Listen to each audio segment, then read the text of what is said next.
Hello. इस video में हम इंटरनेट ऑफ थिंग्स के बारे में बात करेंगे। हम सब इंटरनेट के बारे में जानते हैं, लेकिन ये इंटरनेट ऑफ थिंग्स क्या है? जब हम अपने कंप्यूटर, मोबाइल फोन या टैबलेट्स को इंटरनेट से कनेक्ट करते हैं, तो इंटरनेट के जरिए हम दुनिया भर के कंप्यूटर्स, प्रिंटर्स और मशीन से जुड़ जाते हैं। इंटरनेट की मदद से हम ऑनलाइन शॉपिंग कर सकते हैं, बैंकिंग ट्रांजैक्शंस कर सकते हैं, ऑनलाइन म्यूजिक सुन सकते हैं और बहुत कुछ। अब इंटरनेट आने के बाद सभी ने सोचा कि क्या हम अपने आस-पास मौजूद बाकी चीजों को भी इंटरनेट से जोड़ सकते हैं, जैसे कि कार, घड़ी, लाइट, टीवी, मशीन्स। एक बार अगर कार इंटरनेट से कनेक्ट हो जाती है, तो हम उसका फ्यूल मीटर, स्पीड और कार की लोकेशन को ट्रैक कर सकते हैं। अपने मोबाइल से लाइट और सभी इलेक्ट्रिकल अप्लायंसेस को कंट्रोल कर सकते हैं। तो रोजमर्रा की चीजों को लेना, उनमें इलेक्ट्रॉनिक्स, सॉफ्टवेयर, सेंसर्स को डालना और फिर उन्हें इंटरनेट के साथ कनेक्ट करना, ताकि वह हमारे टाइप करे बिना डेटा कलेक्ट कर सके और रिसीव कर सके, इसे इंटरनेट ऑफ थिंग्स IoT कहते हैं।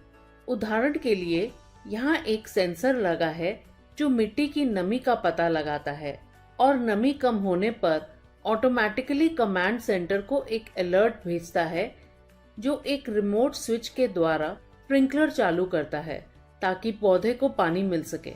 अब हम IoT के इतिहास को देखते हैं।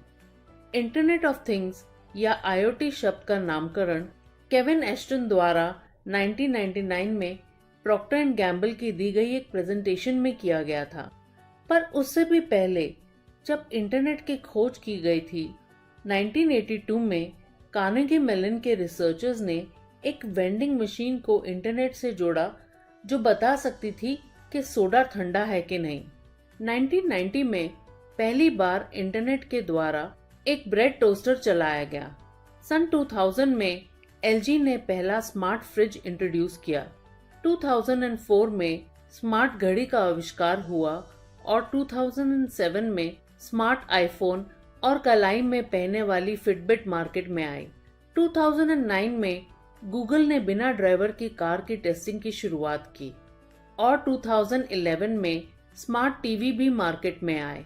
2013 में गूगल लेंस रिलीज हुआ और 2014 में एको, जिससे स्मार्ट होम मार्केट को बहुत बढ़ावा मिला।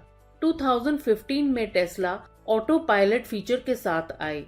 IoT की डिवाइसेस और सेंसर्स जैसे जैसे सस्ते होते जा रहे हैं, उनकी मांग और बढ़ती जा रही है। तो अब देखते हैं कि IoT कैसे काम करता है।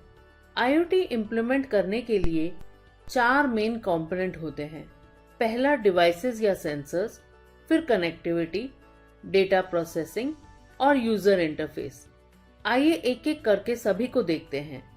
सबसे पहले है सेंसर्स। ये एक डिवाइस है जो वातावरण से फिजिकल इनपुट को माप सकता है और इसे डेटा में कन्वर्ट कर सकता है, जिसे कंप्यूटर पढ़ सके। उदाहरण के लिए मोशन सेंसिंग करना, टेम्परेचर, प्रेशर, लाइट, साउंड आदि सेंस करना। ये सेंसर्स आमतौर पर माइक्रोप्रोसेसर के साथ ही इंटीग्रेटेड होते हैं, ताकि वे डेटा कलेक्ट करके इंटरनेट के माध्यम से कहीं भी भेज सके। IoT का अगला कंपोनेंट है कनेक्टिविटी। IoT में कई कम्युनिकेशन प्रोटोकॉल्स और टेक्नोलॉजी का उपयोग होता है। डिवाइस की range, power usage, cost, data, rate आदि के आधार पर सही कनेक्टिविटी का सिलेक्शन किया जाता है। उदाहरण के लिए मोबाइल, ब्लूटूथ, वाईफाई, लोरावैन आदि। ये सभी सेंसर डेटा को इंटरनेट के द्वारा एक क्लाउड इंफ्रास्ट्रक्चर में भेजते हैं। इसके बाद आता है डेटा प्रोसेसिंग। प्रोसेसिंग स्टेज में कंप्यूटर सेंसर के रॉ डेटा को इंफॉर्मेशन में बदल देता है, जिसे हम समझ सकें। यह परिवर्तन विभिन्न डेटा मैनिपुलेशन टेक्निक से किया जाता है। इसमें एक काम तो सिर्फ यह हो सकता है कि अलग अलग डिवाइसेस का डेटा एकत्रित करना, जैसे कि घर की सारी लाइट, AC और सभी इलेक्ट्रॉनिक उपकरण। ये डेटा प्रोसेसिंग कॉम्प्लेक्स भी हो सकता है, जैसे कि वीडियो फीड में से कार की नंबर प्लेट्स पढ़ना।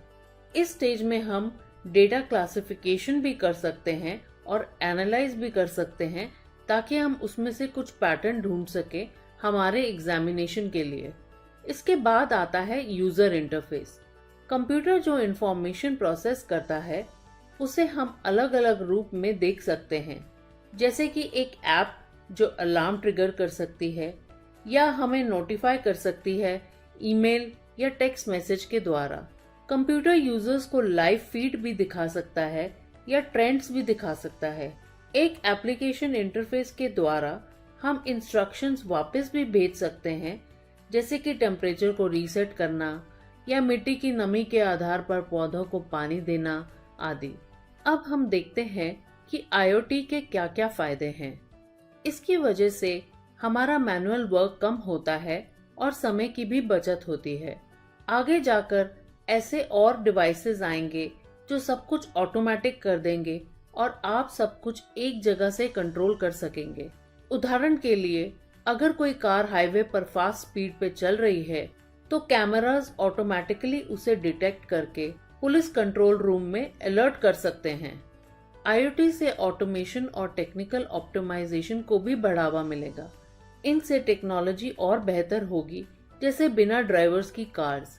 इनकी मदद से हम अपने नेचुरल रिसोर्सेज जैसे कि पानी, हवा को ऑप्टिमम तरीके से यूज कर सकेंगे। जैसे कि मॉइस्चर सेंसर का उपयोग करके एक किसान यह तय कर सकता है कि उसे पौधों को कितना पानी देना है। आईओटी के कुछ डिसएडवांटेजेस भी हैं। इसमें कॉन्फिडेंशियल डेटा को सिक्योर रखना सबसे बड़ा इशू है। जब हम इसे घर या बड़ी इंडस्ट्री में यूज करते हैं तो इंटरनेट के द्वारा नेटवर्क अटैक हो सकते हैं, क्योंकि इसमें आपका सभी पर्सनल डेटा इंटरनेट पर भेजा जाता है। आपकी प्राइवेसी मेंटेन करना भी मुश्किल हो जाता है। अब हम देखते हैं कि आईओटी को हम अलग अलग इंडस्ट्रीज में कैसे यूज कर सकते हैं। हेल्थ केयर के क्षेत्र में आजकल बायो सेंसर्स और वेरेबल डिवाइसेस आ गए हैं जो कहीं भी आपका हार्ट रेट, ब्लड प्रेशर आदि चेक कर सकते हैं और ऑटोमेटिकली डॉक्टर्स को अलर्ट भी कर सकते हैं। एग्रीकल्चर या कृषि के क्षेत्र में हम ड्रोन के द्वारा फसल की पूरी निगरानी रख सकते हैं। मॉइस्चर और सॉइल सेंसर्स के द्वारा पानी की बचत कर सकते हैं और मिट्टी का संतुलन बनाए रख सकते हैं। हमारे घरों और बिल्डिंग को स्मार्ट बनाने के लिए भी आईओटी का उपयोग होता है। Camera surveillance, smoke, sound detection, यह सब आईओटी के ही एग्जाम्पल हैं। स्मार्ट लाइट स्विचेस और लॉक्स सिक्योरिटी बढ़ाते हैं। आईओटी के माध्यम से हम सीमित साधनों का उपयोग करके समान कार्य कर सकते हैं। शिक्षा के क्षेत्र में smart ID cards automatically students का अटेंडेंस लेते हैं। जैसे ही स्टूडेंट स्कूल या बस में प्रवेश करते हैं या बाहर निकलते हैं, ये ऑटोमेटिकली बच्चों के माता पिता को अलर्ट भी भेज सकते हैं। आजकल स्कूल में स्मार्ट बोर्ड भी आ गए हैं जिनसे टीचर्स ऑनलाइन इंफॉर्मेशन दिखा सकते हैं और बोर्ड से ही ऑटोमेटिक ऑनलाइन होमवर्क भी भेज सकते हैं। आईओटी का उपयोग रिटेल में स्मार्ट शेल्फ्स के लिए किया जाता है।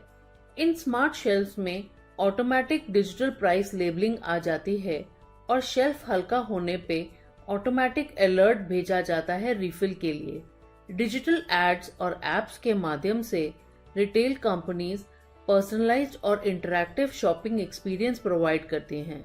आईओटी का उपयोग इंडस्ट्रीज में भी किया जाता है स्मार्ट सप्लाई चेन बनाने के लिए। इससे हम इन्वेंट्री को बेटर मैनेज कर सकते हैं। इंडस्ट्रियल ऑटोमेशन की मदद से प्रोडक्शन बढ़ता है और रिसोर्सेज भी बेटर यूटिलाइज होते हैं। आईओटी का एक बड़ा एग्जाम्पल है स्मार्ट सिटी इम्प्लीमेंटेशन। भारत की स्मार्ट सिटी मिशन का नारा है सस्टेनेबल और इंक्लूसिव सिटीज को बढ़ावा देना, जो अपने नागरिकों को रहने के लिए अच्छा इंफ्रास्ट्रक्चर प्रोवाइड करते हैं, उन्हें साफ और सस्टेनेबल एनवायरनमेंट प्रोवाइड करते हैं और स्मार्ट सॉल्यूशंस के उपयोग से उनकी लाइफ को बेहतर बनाते हैं। भारत के स्मार्ट सिटी मिशन के पहले चरण में 100 सिटीज शामिल हैं और ऐसा मानना है कि इसकी सफलता से ये मिशन कई और शहरों में भी इम्पैक्ट कर सकता है। इस मिशन के कुछ ऑब्जेक्टिव्स में पहला है स्मार्ट गवर्नेंस, जिसमें एक सेंट्रलाइज्ड कमांड सेंटर बनाया गया है, जिसमें कोई भी डिजास्टर, ट्रैफिक, क्राइम, पानी, स्वच्छता, सफाई आदि को इंटीग्रेट करके मैनेज किया जाता है। सभी सरकारी सेवाओं, सूचनाओं को वेब या ऐप पे ऑनलाइन कर दिया गया है। स्मार्ट सिटीज में स्मार्ट ग्रिड का इम्प्लीमेंटेशन किया गया है, जो अब पूरे 24 घंटे बिजली सप्लाई करेगा। इसमें स्मार्ट मीटर्स और अप्लायंसेस का उपयोग हुआ है और रिन्यूएबल सोर्सेज जैसे कि हवा और पानी से बिजली निर्मित करी जा रही है। शिक्षा के क्षेत्र में क्लासरूम्स में स्मार्ट बोर्ड लगाए गए हैं और मोबाइल लर्निंग शुरू की गई है, जिसमें सब बुक्स और क्लासेस ऑनलाइन प्रोवाइड करी जा रही हैं। गवर्नमेंट ने स्मार्ट हेल्थ केयर सेंटर्स या स्वास्थ्य केंद्र भी बनाए हैं और ई डॉक्टर सेवा को भी लॉन्च किया है। सभी मेडिकल रिकॉर्ड्स डिजिटाइज करके ऑनलाइन डाले जा रहे हैं। स्मार्ट वाटर सॉल्यूशंस लागू किया गया है ताकि सभी को साफ पानी पहुंचाया जा सके। इसमें गूगल मैप्स को इंटीग्रेट किया गया है ग्राउंड वाटर सप्लाई से। सेंसर्स लगाए गए हैं पानी की लीकेज को रोकने के लिए। इसमें स्मार्ट ट्रांसपोर्टेशन भी शामिल है, जिसमें सिटी के सारे ट्रैफिक सिग्नल्स और कैमरा नेटवर्क को इंटीग्रेट करके एक जगह से मैनेज किया जाता है। तो अगर हम समराइज करें तो IoT हमारी पूरी दुनिया बदल रही है।